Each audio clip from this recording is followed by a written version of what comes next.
Καλησπέρα σας. Έχουμε μαζί μας το αριστερό μπακ του Μαδραϊκού, τον Κυριάκο τον Τσίγκρο. Γεια σου Κυριάκο. Καλησπέρα σας. Κυριάκο, θέλουμε να μας πεις δύο λόγια για την μέχρι τώρα πορεία σου στο ποδόσφαιρο. Από μικρός ξεκίνησα στις ακαδημίες του Χουάν Ραμόν Ρότσα, όπου έκατσα και 12 χρόνια. Αργότερα πήγα στον Παναθηναϊκό, στις ακαδημίες του Παναθηναϊκού έκατσα 3 χρόνια εκεί, όπου έκανα και ήμουνα στους νέους. Και πέρσι ήρθα στη Χαλκίδα για ένα χρόνο που έπαιξα και αντίπαλος με το Μαδραϊκό. Στο Μαδραϊκό τι μεσολάβησε, ποιος μεσολάβησε και ήρθε στην ομάδα? Ήρθα στο Μαδραϊκό μέσω του προηγούμενου προπονητή, του κύριου Αντώνη Αυλονίτη, τον οποίο και τον ευχαριστώ κιόλας. Όπως όλοι ξέρουμε, ο Αντώνης Αυλονίτης έχει αποχωρήσει από τον Μαδραϊκό με τη λήξη του πρώτου γύρου. Και τη θέση του ανέλαβε ο Σταύρος ο Ψιμουλάκης. Σε έχει επηρεάσει σε όλο αυτό? Όχι, εγώ όπως δούλευα δουλεύω και κάνω και ό,τι καλύτερο για την ομάδα. Θέλεις να μας πεις δύο λόγια για την μέχρι τώρα πορεία του Μαδραϊκού? Υπάρχει πάρα πολύ καλό κλίμα στα αποδυτήρια. Η ομάδα δουλεύει σε επαγγελματικά επίπεδα και θεωρώ ότι, έχουμε μία από τις καλύτερες ομάδες της κατηγορίας. Η ομάδα είναι στην τρίτη θέση αυτή τη στιγμή. Εχθές νικήσαμε και το Άργος 2-0 και αν δεν είχαμε κάποια ατυχές αποτελέσματα θα ήμασταν τώρα στην πρώτη θέση.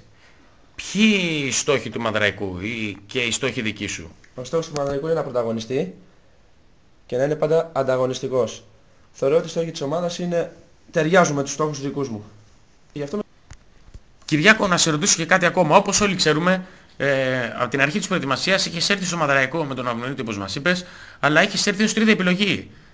Εμείς από την Κερκίδα έχουμε δει ακριβώς το αντίθετο. Τι έχεις να πεις για όλο αυτό?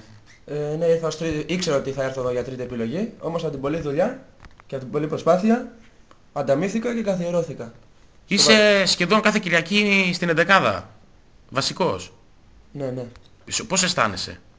Σίγουρα είμαι πολύ καλά και το κυριότερο είμαι περήφανος για τον εαυτό μου γιατί δούλεψα πολύ σκληρά και έφτασα εδώ που έφτασα και αυτή τη στιγμή παίζω. Κυριάκο, επίσης να σε ρωτήσω κάτι. Το πρωτάθλημα σε 20-25 μέρες τελειώνει, όπως όλοι ξέρουμε. Έχουν μείνει μόνο 4 αγωνιστικές ακόμα μέχρι τη λήξη του. Και για το Μαδραϊκό έχει μείνει και ένας αγώνας κυπέλλου. Ένας τελικός κυπέλλου. Θες να μας πεις κάτι για το πρωτάθλημα?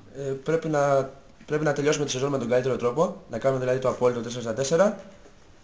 Και αυτό. Και όσο για τον τελικό κυπέλλου που παίζουμε... Ναι, στο τελικό κυπέλλου παίζουμε περίπου σε 20 μέρες με αντίπαλο τη γειτονική ομάδα. Όσο για τον τελικό κυπέλλου, την είχαμε παίξει αυτήν την ομάδα και στο πρωτάθλημα. Είχαμε έρθει και στα δύο παιχνίδια ισοπαλία. Θεωρώ ότι ήμασταν καλύτεροι. Και πιστεύω και εγώ και οι συμπαίχτες μου ότι το κύπελλο θα το φέρουμε στη Μάνδρα. Κυριάκο, όπως είπαμε και πριν, το πρωτάθλημα σε ένα μήνα και λιγότερο τελειώνει.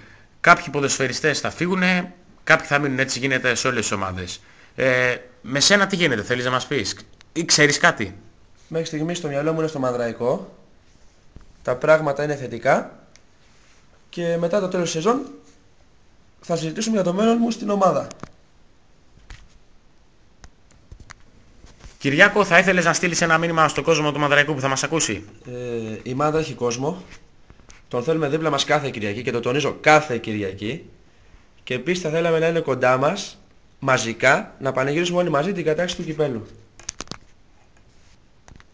Κυριάκο, θα θέλαμε να μας πεις και δύο λόγια πριν κλείσουμε.